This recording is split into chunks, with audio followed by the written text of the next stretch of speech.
There is nothing wrong with your radio. Do not attempt to adjust the volume. We are controlling the broadcast.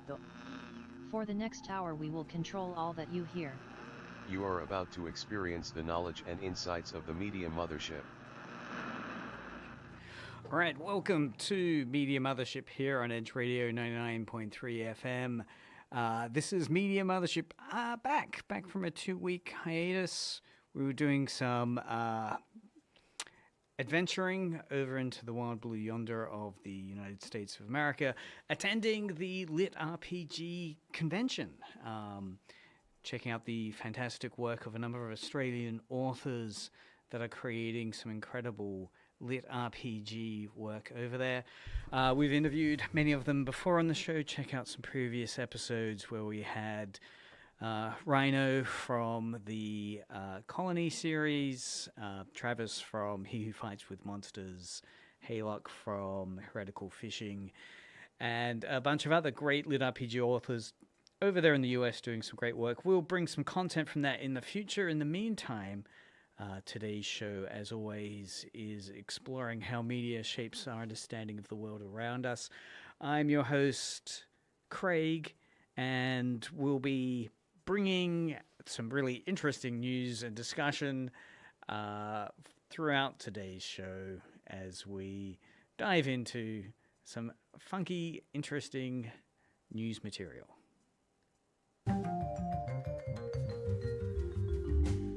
All right. First story to discuss is one featured from Kotaku. Headline is, one country is already trying to outlaw people from falling in love with AI chatbots. China has introduced new regulations requiring AI chatbots to explicitly state they are not human and banning flirtatious behavior to prevent emotional dependency. The Chinese government aims to curb social isolation and protect birth rates by stopping citizens from forming deep romantic bonds with algorithms. It's an interesting article from Kotaku reporting on this. Again, imagine a world where your government has to legally force your computer to break up with you before you fall too in love with it. It raises some interesting questions. You know, if an AI is programmed to be the perfect, endlessly validating partner, does that make it a dangerous addiction or a symptom, maybe, of a society that has failed to provide real connections to its citizenry? SMS in 0488811707.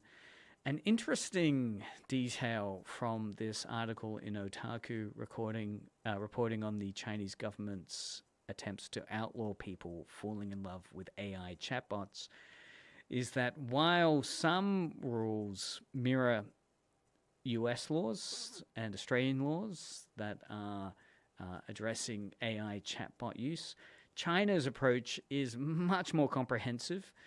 They aren't just banning romance with AI chatbots on the internet. They're actively reducing all human-like behavior and forbidding pornographic imagery to stop users becoming antisocial.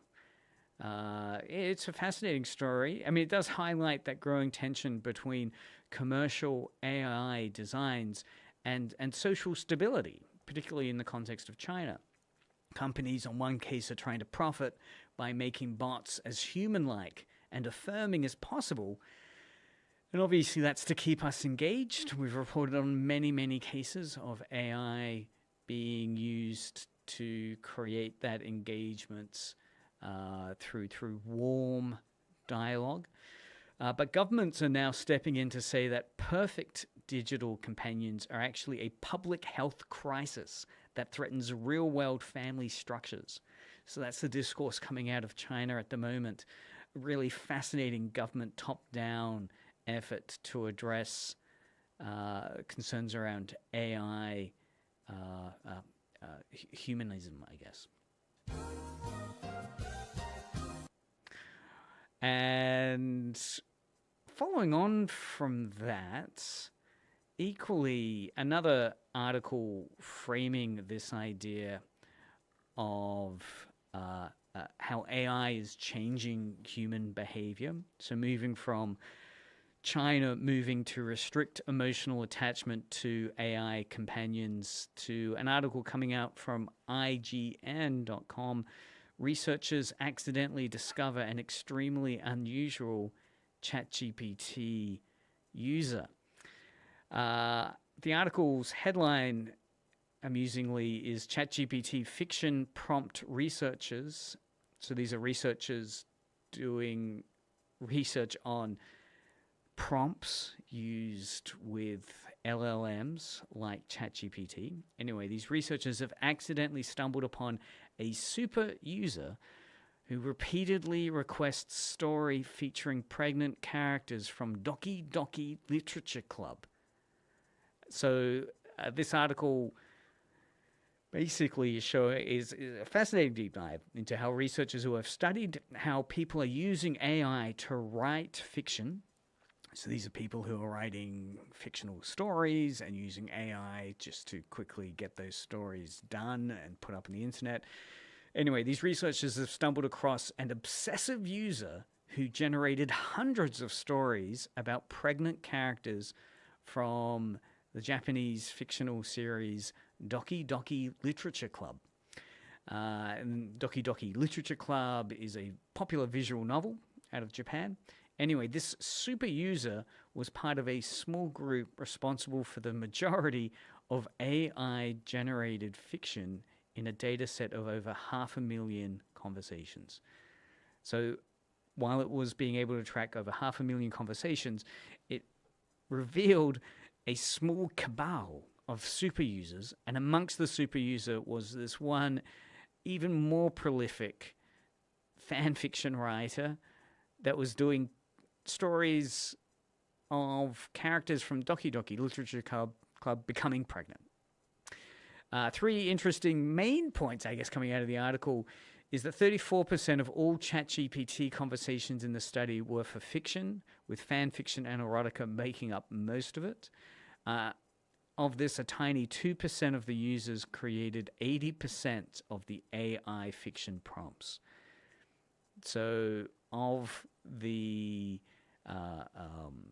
fictional content they were looking at, 80% of that content was being created by only 2% of the user base.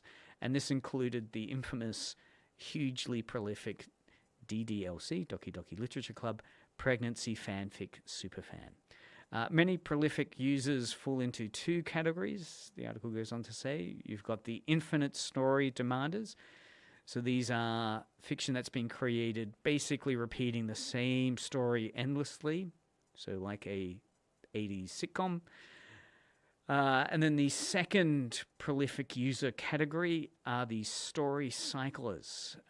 These are stories that loop through variations before switching topics. So they'll just move from Doki Doki Literature Club to Neon Genesis Evangelion or whatever is trending next, but with the same basic story, but creating variations based on the text. Surprising detail from this article was that despite pregnancy not being part at all of the original Doki Doki Literature Club story, this user generated countless scenarios involving Natsuki unexpectedly going into labor suddenly, often cutting off dialogue mid-sentence to let the AI continue the pregnancy narrative. So it is interesting. I mean, for people listening out there, SMS 0488811707. We're also streaming on YouTube and Twitch, so feel free to drop us a message on YouTube or Twitch. And it is interesting to notice that, what do we think? Do you think AI is just reflecting our weirdest creative urges in a case like this? Or is it amplifying them in a way we don't fully understand yet? Is wanting to have your characters from this Doki Doki Literature Club story becoming pregnant suddenly and unexpectedly simply a weird creative urge?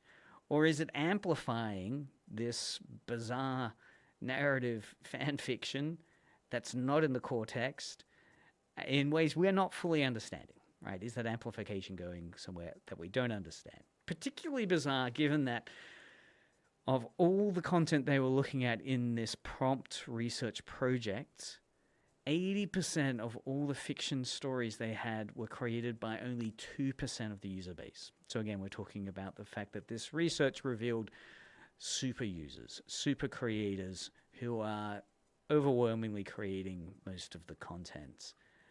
Truly, truly bizarre. What happens here when AI becomes the ultimate fanfic machine?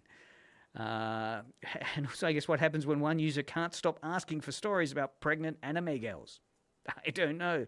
0488111707. Are these AI tools becoming deeply embedded in niche fandoms like anime? Is it turning personal obsessions into mass-scale content generators? It's fascinating, the questions it raises around creativity, consent, the future of storytelling in the age of generative art. Truly interesting to see where this might indeed go in the future.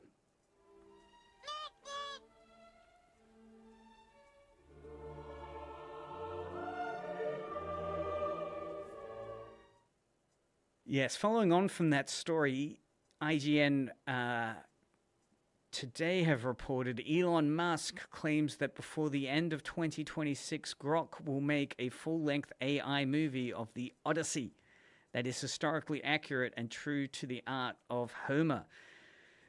So again, after the research project looking at the fact that a lot of ChatGPT created fiction is created by a super user doing pregnant characters from Doki Doki Literature Club, Elon Musk is exploring his own equivalent version of this, creating, he says, by the end of the year, an AI full-length movie on the Odyssey. I had the pleasure of seeing the Odyssey, the 3-hour journey. It's well worth going to. The most fascinating thing, of course, culturally about the Odyssey film is the bizarre small number of voices, given how successful the Odyssey has been, small number of voices that were campaigning a cultural battle against inaccuracies they felt were in the Odyssey. So Elon Musk, of course, here is claiming that Grok will produce now a full-length AI-generated movie of the Odyssey by the end of 2026. One, he says, will be, quote, historically accurate and true to the art of Homer, unquote. Bizarre. The announcement comes amid controversy over Christopher Nolan's recent live-action adaptation, which faced some backlash over its diverse casting and modernized language. I mean, here we have Musk claiming that Grok's Imagine engine will deliver a full-length AI film of the Odyssey by the year end, and he's claiming that this will align with historical, accurate Homeric art. This, of course, follows Musk's criticism of Nolan's The Odyssey, which was criticized by some conservatives for its diverse casting, including transgender and black actors. Nolan has publicly dismissed AI film himself as largely being rejected today by the public, especially younger audiences who call it AI slop. And I would tend to agree with Nolan here. I think Elon Musk, again, is completely misreading the room. AI slop is very much, I fear, where this bizarre Grok movie will end up by the end of the year. Interesting detail from the article was the AI video Musk retweeted to show what was capable here appears to feature an all-white cast of actors with British accents, suggesting he equates this portrayal with true to Homer, right? The British accent. A claim that ignores, of course, modern scholarship and consensus that it's a myth story. It's a mythical story. It's not about having it spoken in ancient Greek or historical, concepts of truth, but as myth itself, which, of course, is malleable, which is ever-changing. So Elon Musk, of course, claims this bizarre historical accuracy narrative for the Odyssey, but, ultimately by the end of the year, if we do see this thing, is it simply trying to redefine history?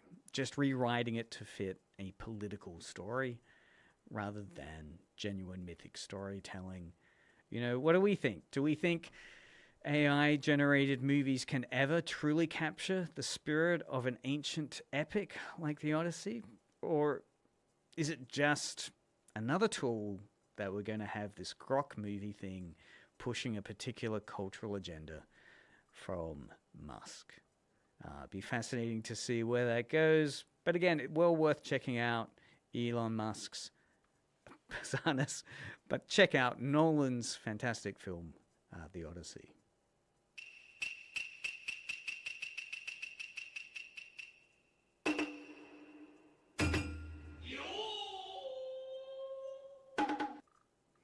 Yeah, quickly moving to the next interesting story around the way in which media shapes our understanding of the world around us. 70% of Japanese companies don't disclose AI-generated creative work. So while we might have Musk on one hand proclaiming to the mountaintops AI slop, fascinatingly, Japanese companies themselves have pushed back against revealing they use any AI. So this is a new survey being reported on from Automaton Media Magazine. A new survey reveals that while nearly 60% of Japanese corporate creatives are using generative AI, over 70% of those companies are actively hiding the fact. This study suggests AI has moved past experimental phases into daily work, but fear the backlash and copyright issues is driving a don't ask, don't tell culture. So again, while there's been an adoption gap, 59% of companies use creative generative AI, yet 71.4% refuse to disclose it publicly.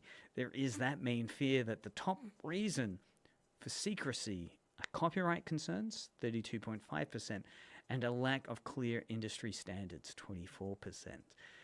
So there's a bit of a reality check here in terms of one of the other statistics mentioned in this data is that 43.5% of these organizations admit they either have no AI usage guidelines or don't even know if they exist in their company.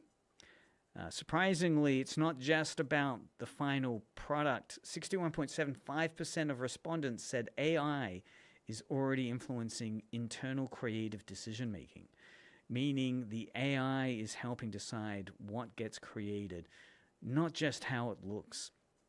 It's fascinating here. Again, the article looking at Japan. In Japan's creative industry, a silent revolution in many ways is underway. Again, I think this silent revolution is taking part throughout the world, where the majority of companies, I fear, are using AI to build their content, but overwhelmingly the majority are too afraid to admit it. That don't ask, don't tell concern, where they're concerned for copyright as well as public backlash, meaning they won't admit to using AI. Of course, Media Mothership, wonderfully created by humans for humans.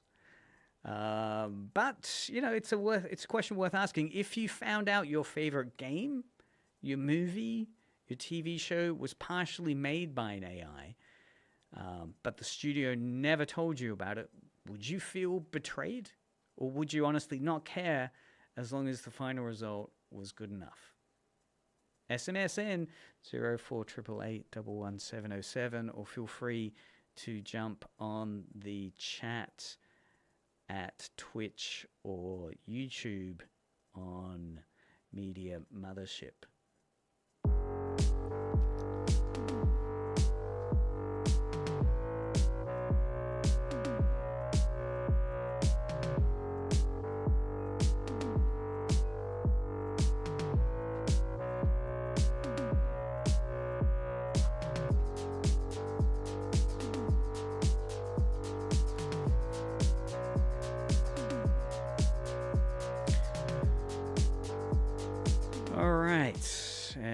We're back. You're listening to Media Mothership with Craig Norris. As always, we look at how media shapes our understanding of the world around us.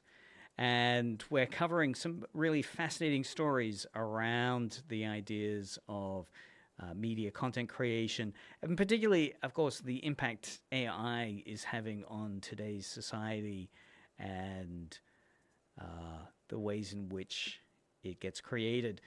Gizmondo, on the idea of AI, recently reported that a study tried to quantify how many LinkedIn posts are 100% AI. It's a lot. It's not shocking that people on LinkedIn use AI, but they use it so much, points out the article in Gizmondo. Basically, a new study by AI detection firm Pangram reveals that AI-generated content has flooded social media, with LinkedIn leading the charge at 41%. That's right, 41% of long-form posts are flagged by their detection software as fully AI-made. 41%, so just under half of everything you're going to read that's a long-form post on LinkedIn is AI written. The data suggests that what looks like authentic professional insight on major platforms is increasingly simply written by an algorithm.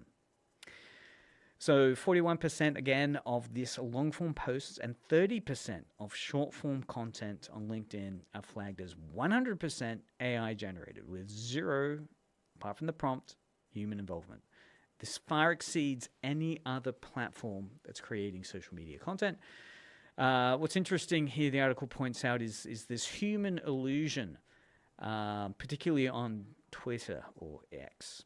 While only 9% of standard X or Twitter posts are AI, 46.8% of long-form articles on LinkedIn are not fully human authored, meaning nearly half are AI or human AI hybrids.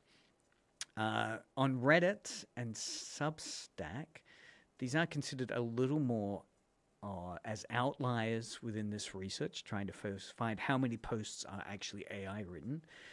On Reddit and Substacks, you have that the research claims that these platforms remain the most human, with long-form AI content sitting at just 13% for Reddit and 10% for Substack. It's surprising that the study again has highlighted a bizarre inversion where Substack and Reddit, particularly Substack, which has short-form content, it's only 12% are AI-based. And actually, that's a higher rate of AI generation than the platform's signature long-form essays on Substack, which is at 10%. So the short content, much more likely to be AI, well, a little bit more likely to be AI, whereas the long-form essays are less likely to be AI at only 10%. Suggesting users might be using AI for quick updates rather than deep dives in Substack. So it's interesting, consider that. I mean, before you take that virtual, career advice from LinkedIn to heart, ask yourself, are you reading a human's experience or are you really just reading a really good algorithm written response? If you knew that 40% of the advice you were reading on LinkedIn was written by an AI, would you still trust the person that posted it? SMS in 04888 11707 or send us a message on the chat on YouTube or Twitch. Here on Edge Radio 99.3 FM.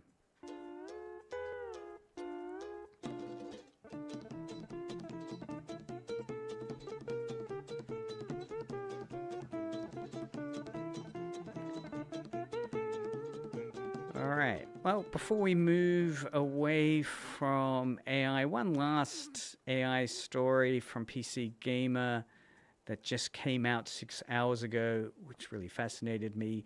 Headline is, I regret to report that AIs are weebs too. Weebs, of course, the slang term for fanboys and fangirls of Japan, and particularly anime and manga. The gist of the article reported in PC Gamer is that a recent study reveals that large language models, so ChatGPT, Grok, and others, disproportionately favor Japanese culture when answering open-ended questions about the world. even more so than their own training language suggests, right? So English-based, the USA and so forth.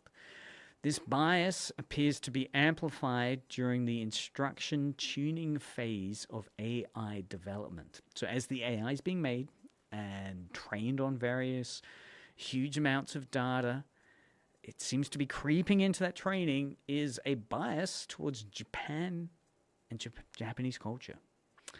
So these models, of course, are then fine-tuned by humans, and effectively goes on to more homogenized cultural perspectives towards the US and Japan overall. So this exogenous bias, while AIs naturally answer in the culture of the language used, so if you're using French prompts, of course you're getting in-language French answers.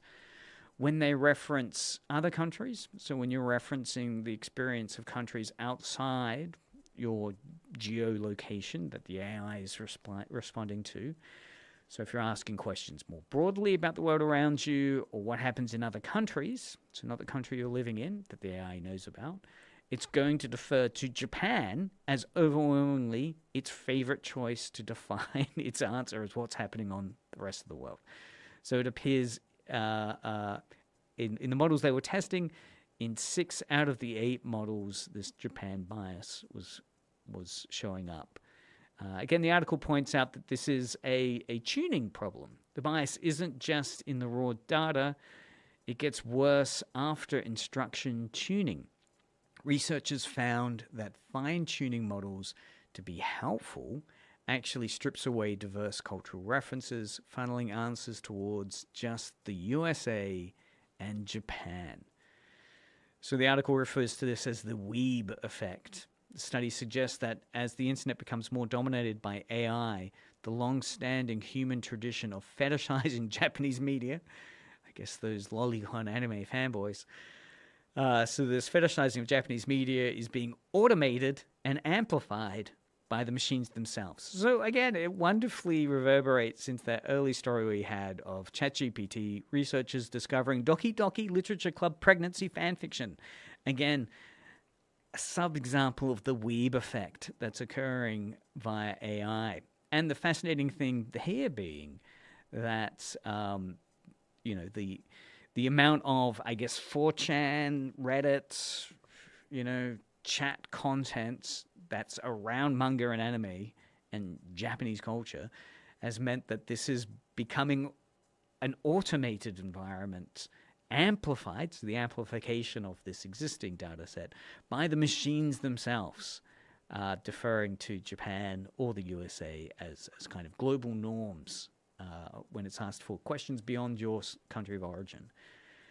So the study suggests 31,680 questions across 24 languages found that the bias towards Japan was so strong that it appeared in 7 out of 11 cultural categories, like questions about food, questions about dance, questions about belief, all responded. 7 out of 11 of the cultural categories that were being engaged with all responded with Japan as the prime answer, whenever the AI wasn't just repeating the prompt's native culture. Yeah, it's interesting. I mean, if your AI assistant starts describing every global festival as if it were a Japanese anime trope or even a historical legend from the US as a superhero origin story, do you think that counts as cultural appreciation? Yeah, is this soft power, Japan, USA soft power? Or is it just actually a more infamous type of digital colonialism? The idea of an amplification of existing cultural centers of gravity, Japan's manga and anime boom, USA's Hollywood and media empire, reverberating in AI defaulting to USA and Japan as digital colonialism. It's a troubling thought to dwell upon.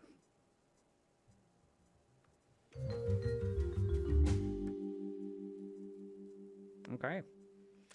So moving on to fighting back I guess the idea of fighting back, because Mondo reports that scientists think this is the best way to detect AI slop imagery. So if we are to throw our hands up in the air and say, I don't get it, AI, I don't get it, scientists, though, are beginning to try and provide some toolkits to people to develop that media literacy. So these are researchers from the ANU, the Australian National University, who have found a better way to spot AI-generated faces. So not using specific AI tools, but actually training humans to recognize subtle global traits like symmetry and memorability. Their method boosted detection accuracy from chance levels, so basically a 50-50 chance when you see a whole lineup of pictures of people's faces and you're asked which ones are the humans and which ones are the AI-created ones. Typically, it's a 50-50 chance. It's a coin flip, whether you get it right or wrong. So basically, pure chance. But they are saying there are methods in which you can improve that accuracy detection or detecting AI beyond chance, 50-50, to near perfect interpretation after just a few training sessions. So, of course, the old problem we're having, if we can define it as old, is AI deepfakes are now so realistic that even humans are struggling to tell them apart from real photos. So this new solution that the ANU is encouraging training around is to focus on holistic cues, so the big picture cues. So they've defined, I think, 5 or 6 categories, things to look for. So what they're looking to get people to focus on to help detect whether or not the AI or whether it's AI or not, is questions like, does the face feel too perfect, right? Is it too symmetrical? Is it too forgettable? Because AI has been trained on such an enormous number of example pictures, what this research has found is that they'll gravitate towards a perfect norm. So AI faces will be too symmetrical, too beautiful looking, too forgettable, too average, right? So the research is saying the best way to figure out if you're looking at an AI image or not is to ask yourself, is there something not symmetrical about that face? Lack of symmetry will often suggest it's a human face. Again, is there something quirky about the face? Anything quirky or memorable about the face? Again, more likely to be human because it hasn't been kind of homogenized by the millions of faces that the AI has compressed into a perfect, normal face. It's going to be not distinctive, not memorable, and lacking expressiveness often. So again, being able to have the awareness and sensitivity to ask yourself, is this face, not symmetrical? Is it, so again, the 6 focuses they get, the 6 key characteristics are: look at the symmetry, look at the proportionality, how proportionality is kind of set up on the face, the attractiveness, the expressiveness, the distinctiveness, and the memorability of the face. All those 6 key characteristics will give you a sense of if it's AI or not. If it's too symmetrical, too proportional, too attractive, likely AI. If it has odd expressiveness to it, it has a distinctive quirk to it, if it's a memorable face, more likely to be human. So it's interesting that participants didn't just guess better. The research is saying after a while, people trained on this method began to feel the difference. Even though they couldn't name why, their brains picked up on the AI faces being too average due to how the models are trained on massive data sets of real faces. I don't know. I mean, if you were trained for just 10 minutes on these 6 traits, proportionality and so forth, symmetry, do you think you'd be able to be better at spotting AI faces or not? And would that change how you trust what you see online? Yeah, would you be able to trust, if you're looking at some of those dating apps, if you're looking at some of those LinkedIn posts, and you start to tweak on the misrepresentativeness of some of those faces? The Conversation also picks this article up. Conversation has a great article further following up that research on how people can learn to spot AI faces, but the clues, again, importantly, aren't obvious, right? So previously we had the idea of the 6 fingers, there were various tells of the AI. These ones aren't obvious ones. Again, as they're saying, it's that kind of, even with those 6 criteria to look at, it's a kind of gut feeling that you're going for. Again, that the face is too beautiful, too symmetrical, too polished, too normal and average looking, that tweaks that it's AI based. Yeah, it is interesting. I don't know. I mean, if you saw a photo of a celebrity that looked flawlessly symmetrical and incredibly attractive, should you assume that that's a really good makeup job, or that it's fake because it feels a bit off, a bit too perfect, a bit too kind of uncanny valley? It's tough. Alrighty. Let's move on to physical media now, moving away from the digital. TheVerge.com is reporting that CD sales in the US have surged 16%. So they've increased by 16% in the first half of 2026, reaching 16.3 million units. Interestingly, the article in The Verge says CD sale increases are driven largely by younger fans who are treating CDs as affordable collectibles rather than functional music formats. I mean, even if you exclude K-pop, which is an enormous driver of CD sales, the sales still rose 6.7%. So 10% of that 16% was K-pop sales. But 6.7 shows a broader trend of the physical media. That's right, CDs are coming back, baby. We had 16.3 million CDs sold in first quarter 2026, 16% jump from last year. And half of the Gen Z millennial buyers don't actually own a CD player, even though they're buying CDs. They're buying it purely for the collection and the artists and supporting their artists. So they don't have the CD. 50% of them that are buying CDs don't have CDs at home. They're buying it because they want to collect it or support the artist. Interestingly, the article points out that K-pop is still a huge, massive driver of CDs. Again, of that 16%, 10% was K-pop sales, or just under 10%, but 6.7 were just pure CD sales. I don't know. Imagine buying a CD you'll never play just to hold it and display it, look at its shiny surface, and say, I support the artist. I mean, that seems to be what's happening right now, particularly in the US with that increase in CD sales.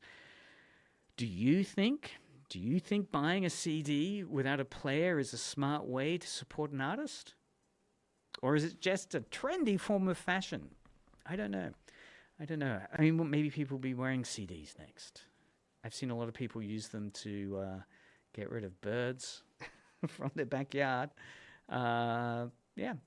I mean, it does show you how physical media is still being accessed and redefined today, right? In this case, with CD sales reflecting a youth-led resurgence, it doesn't seem to be about function if 50% of the people buying CDs don't have CD players, but importantly, identity, collectability, direct artist connection, that's all stuff you can't get as easily from the streaming, Spotify-dominated world. So CDs, maybe, get your band to set up some CD sales again. Jump on this trend happening in the US. See if it's happening in Australia as well. Who knows?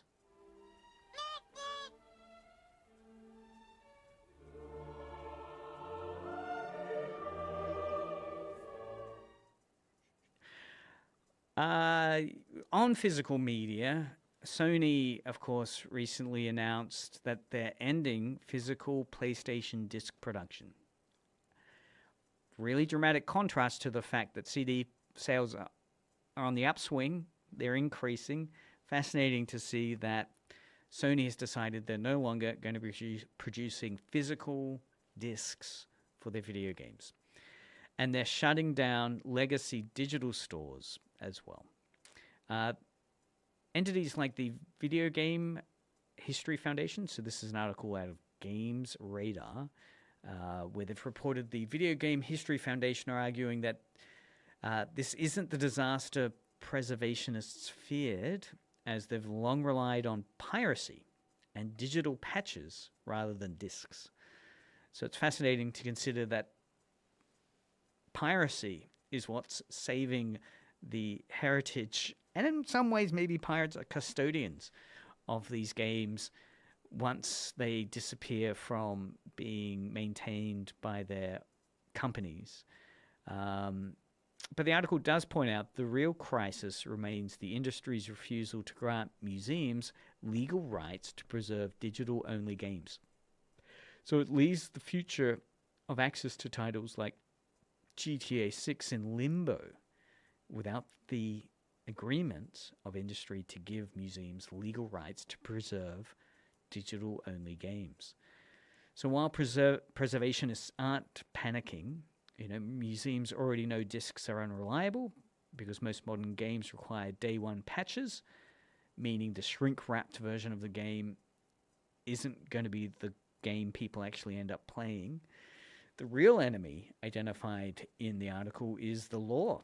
That's right. The US Copyright Office denied a 2024 DMCA exemption that would have allowed archives and museums to legally bypass digital rights management, DRM, to preserve digital games. This move was blocked by industry lobbyists like ESA. So we're in this digital-only trap at the moment. While physical media is dying, the biggest loss for the digital native genres, so browser games, mobile phone titles, visual novels, is that they're going to vanish completely when delisted with no legal way to access them later. It's interesting. I mean, it's surprising that the vast majority of video game sales from the last 20 years are actually being preserved today through piracy, not by official archives. Because the illegal copies are often the only complete playable version of the game that exists after patches have updated the game. Again, that's reported on in the Games Radar website. It's troubling. I mean, Sony's just pulled the plug on physical discs, but the real nightmare for game history maybe isn't the hardware disappearing, the loss of those physical discs. It's the laws that are keeping us from saving the games themselves. I don't know. If your favorite game from 2010 is delisted today, right? So it's removed from the Steam store, it's removed from PlayStation, Nintendo. If it's delisted today, you can't buy it anymore, and the servers are down, is that game effectively dead forever? Or should we expect a Save Our Games movement to make preservation legal in the future, to try and overturn those laws? I mean, this is followed up. Hideo Kojima, the well-known video game designer, has also expressed his concerns that, to quote him directly, eventually even digital data will no longer be owned by individuals on their own initiative. Yeah, troubling stuff facing PlayStation.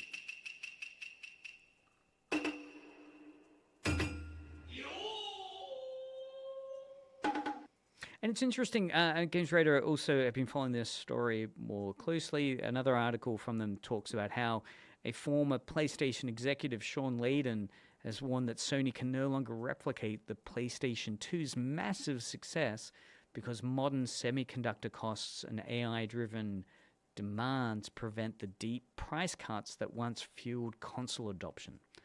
While the PlayStation 2 sold nearly 160 million units, partly due to becoming an affordable, mid-cycle, so halfway through its life cycle, it plummeted in price. It became the DVD player of default, the game player of default.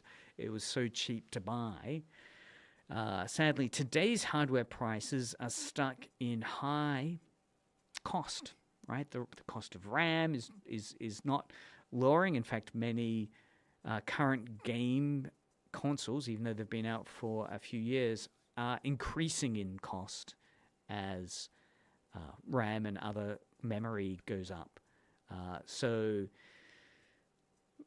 it's making this kind of repeat of the PlayStation 2 mass adoption and the volume that it entered people's homes in impossible to see in today's current generation. So this is being seen as the AI squeeze. Chip manufacturers are prioritizing AI and crypto over gaming consoles, causing supply shortages and keeping hardware prices high. The price cut era is basically over. Consoles used to drop in price halfway through their life cycle to hook budget gamers, but the ex-Sony boss now is saying that economies of scale that they're dealing with today have meant this strategy is dead. There is no price caps. In fact, only price increases for games consoles as they get later in their development cycle, their life cycle. The PlayStation 2 benchmark is now a historical anomaly, right? Nearly half of PlayStation 2's 160 million sales happened after its price dropped to US $200. A strategy Leiden believes will never happen again with today's costs. So yeah, it's interesting to consider the PlayStation 2 status as the best-selling console ever wasn't just about having great games. A massive portion of those 160 million units of PlayStation 2 hardware that was sold was specifically because the console became so cheap. And this was at the end of its life cycle, a tactic that's now financially impossible for manufacturers.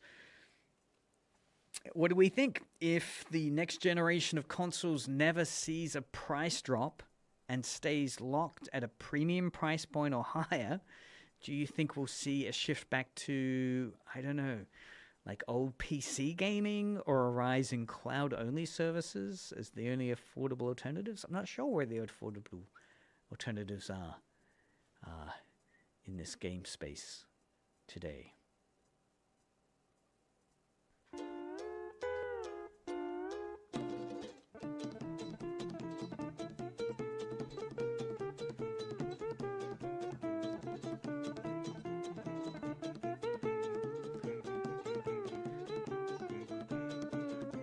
All right, one or two quick last stories to end up. We're pretty much at the end of the show. Interesting little comic book story here being reported by CBR. The latest iteration of Batman, Absolute Batman, so it's the new version of Batman relaunched in the Absolute universe, tweaks, changes, quite a different world that this Batman lives in. Still the basics of Batman, but it's a revisioning of him. Anyway, this Absolute Batman world, Scott Snyder's acclaimed reinvention of Bruce Wayne. The title is, the headline from CBR is Absolute Batman's success credited to surprising Gen Z trend. So the article is arguing that Absolute Batman's gone viral largely because of TikTok, with creators driving Gen Z interest in the comic through TikTok. Snyder credits the platform's comic-focused community as a major factor in its success, even though he's hesitant to become a TikTok content creator himself. So it's interesting. I hadn't realized that TikTok had a comic book boom. An unexpected surge in comic TikTokers, though, seems to have helped Absolute Batman to reach a new, younger audience. Snyder, of course, the guy that reinvented Batman for Absolute Batman, equally did not expect the Gen Z platform of TikTok to be central to the comic book's rise. So DC, of course, the publisher of Absolute Batman, has done a significant social push and have encouraged Snyder to join TikTok, though he's still unsure about becoming a social media figure. It'd be interesting. It's interesting that Snyder has directly asked by DC to start a TikTok account where he could teach little lessons about comics, but he admitted, I can't look at myself on the camera. So, which is why maybe radio is perfect. Again, TikTok is big. I know when I was at the Lit RPG conference in Denver, Colorado last month, I was talking to the social media managers for some of the big authors there, and they were saying TikTok is central to being able to circulate and develop the audience, readership, sales of these Lit RPG authors. More than Instagram, more than Facebook, TikTok was what they were creating little snippets of the convention talks these authors were on. The panels they were giving were mainly driven through creating content for TikTok. So it's certainly where, I guess, the young Gen Z space is. I will need to dust off Media Mothership's old TikTok account. Start spreading that wonderful TikTok excitement. Well, let's end it there. That's Media Mothership for this week. Again, we'll be bringing back some more exciting media content and news in coming weeks. Keep listening now. Pay attention to some fantastic music coming out of Edge Radio this evening with some really groovy tunes and enjoyment. Coming up now, we've got Heroom by Saint Bedlam, a Tassie band.